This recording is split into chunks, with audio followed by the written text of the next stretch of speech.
कुख्यात Israeli drugs तस्कर यानीव बेनाईम उर्फ अटाला उर्फ डुडू याने गेली 15 वर्ष गोव्याचं राजकारण चांगलंच ढवळून काढलंय। या निगरगट्ट गुन्हेगाराला 4 एप्रिल रोजी तब्बल 8,70,000 रुपयांच्या घातक अंमली पदार्थांसह रंगेहात पकडण्यात आलंय। अंमली पदार्थ विरोधी पथकानं तो राहत असलेल्या शिवोलीतील भाड्याच्या खोलीत बनावट ग्राहक पाठवून ही कारवाई केली आहे। अशा प्रकारे 2019, 2012 आणि 2010 असे 3 वेळा ड्रग्ज आणि जीवघेणा हल्ला प्रकरणात त्याला अटक झाली होती, पण तिन्ही प्रकरणात तो जामिनावर मुक्त झाला होता। आता त्याला चौथ्यांदा अटक करण्यात आली आहे। याच बहादरानं 2008 साली ब्रिटिश तरुणी स्कारलेटचा किनाऱ्यावर गूढ मृत्यू झाल्यानंतर एक व्हिडिओ व्हायरल करून खळबळ उडवून दिली होती।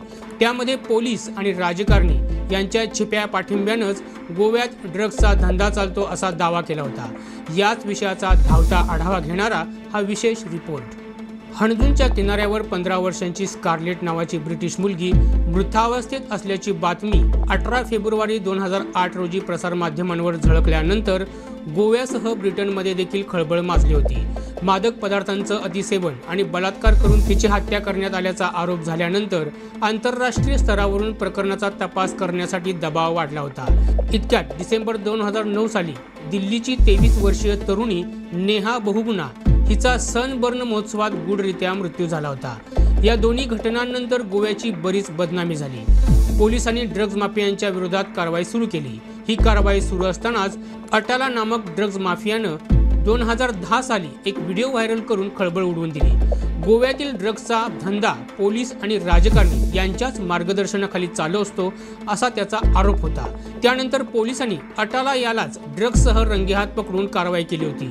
नंतर तत्कालीन गृहमंत्री या नात्यानं रवी नाईक यांनी गोवा हे ड्रग्जमुक्त राज्य असून प्रसारमाध्यमांनी त्याचा बागुलबुवा केल्याचा आरोप केला होता। No, it is only, I think it is because of media or paper.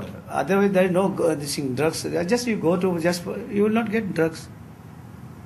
This is created by media, created by press, paper. It is. I don't know. Goa is so peaceful. त्या कारवाईनंतर अटालाच्या वकिलानं केलेल्या युक्तिवादासमोर पोलिसांची बाजू लुळी पडली।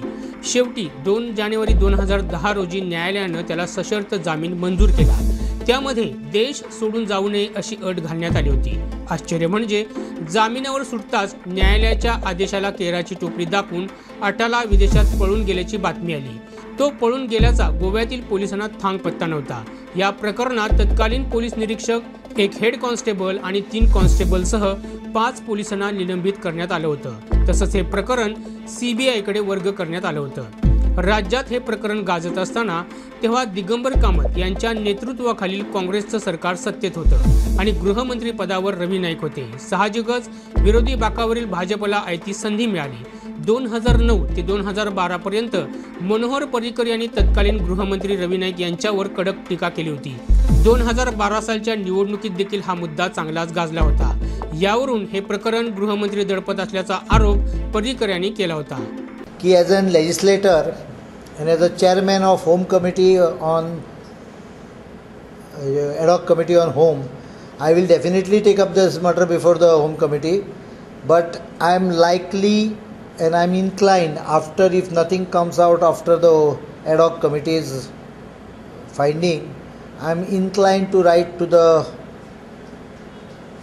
Bombay High Court for referring this matter to CBI. The Supreme Court has decided in the month of February, I think 2010, this last February, again commented that no matter wherever local policemen are involved should be handled by local police.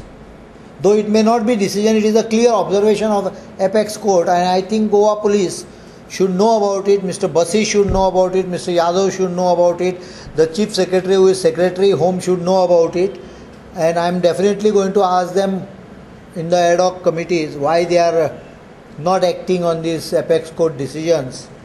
And if the ad hoc committees directions are not adequate, then I am likely to refer the matter to the High Court bench.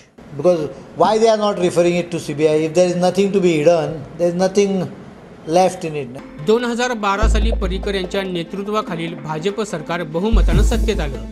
त्याच वेळी गोव्यातून पळालेला अटाला पेरूमध्ये लपून बसल्याचं समोर आलं। त्याला तिथून बेड्या ठोकून गोव्यात आणण्यात आलं, पण 22 मार्च 2012 रोजी तो पुन्हा जामिनावर सुटला. तो गोव्याच्या तुरुंगात असतानाच त्याच्या लकी फार्म हाऊस नावाच्या प्रेयसीनं आणखी एक व्हिडिओ व्हायरल करून खळबळ माजवून दिली. अटाला ड्रग्ज तस्कर असला तरी गोव्यातील ड्रग्जच्या धंद्यात तत्कालीन गृहमंत्री रवी नाईक यांचे पुत्र रॉय नाईक असल्याचा आरोप तिनं केला होता. याच आरोपांमुळे रवी नाईक यांच्यावर टीकेची झोड उठली होती. त्यातलं सत्य शोधून काढण्यासाठी 2023 साली तत्कालीन मुख्यमंत्री मनोहर पर्रीकर यांनी आमदार मिकी पाशेको यांच्या अध्यक्षतेखाली विधानसभेची एक समिती स्थापन केली होती. अटाला याला जामीन देण्यासह या सर्व बाबींची चौकशी ही सभागृह समिती करेल. समितीचा अहवाल आल्यानंतर पोलीस अधिकाऱ्यांकडून त्यांची पुढील चौकशी केली जाईल. त्यानंतर जो सापडेल त्याच्या विरोधात कारवाई होईल असं आश्वासन पर्रीकर यांनी त्यावेळेस सभागृहाला दिलं होतं.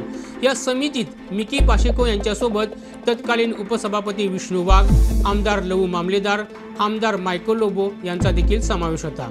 या समितीनं गहन चौकशी करून ऑक्टोबर 2018 मध्ये आपला अंतिम अहवाल सादर केला.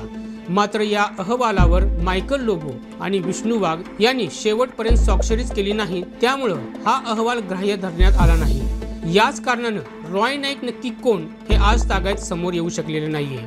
एप्रिल 2019 मध्ये हिंजून पोलिसांनी अटालाला पुन्हा खुनाच्या प्रयत्नाच्या प्रकरणात अटक केली होती. मे 2020 मध्ये अतिरिक्त सत्र न्यायालयानं त्याचा जामीन अर्ज फेटाळल्यानंतर अटालानं गोवा स्थित मुंबई उच्च न्यायालयात धाव घेतली आणि त्याच वर्षी ऑगस्टमध्ये त्याला जामीन मिळाला होता. म्हणजे 2010 साली काँग्रेस सरकारच्या काळात सुरू झालेल्या ड्रग्ज प्रकरणाच्या राजकीय नाट्यावर 2019 साली भाजप सरकारच्या काळात पडदा पडला. पण खरंच राजकारणी आणि पोलीस यांच्या मार्गदर्शनाखाली ड्रग्ज माफिया गोव्यात धंदा करत आहेत का हे सिद्ध झालेलं नाहीये. शेवटी अटाला आणि ड्रग्ज प्रकरण इतिहास जमा झालं होतं. पण आता हाच अटाला 4 दिवसांपूर्वी पुन्हा ड्रग्ज विकताना आढळला. तो राहत असलेल्या भाड्याच्या घरातून 50 ग्रॅम कोकेन आणि 110 ग्रॅम चरस मिळून तब्बल 8,70,000 रुपये किमतीचा ड्रग्ज सापडलाय. तसंच 40,000ची रोकड देखील खोलीतून जप्त करण्यात आली आहे. यावेळेस अटाला याला न्यायालयानं 5 दिवस पोलीस कोठडीत ठेवण्याचा आदेश जारी केलाय. दरम्यान यावेळेस अटाला याच्याकडे एक आधार कार्ड देखील सापडले. त्यामुळे हे आधार कार्ड त्याला नेमकं कसं मिळालं आणि कोणी दिलं याचा तपास देखील आता सुरू करण्यात आलाय. हा व्हिडिओ जास्तीत जास्त शेअर करा आणि गोव्यातील घडामोडी नेमकेपणानं जाणून घेण्यासाठी आमच्या YouTube चॅनलला सबस्क्राईब करा.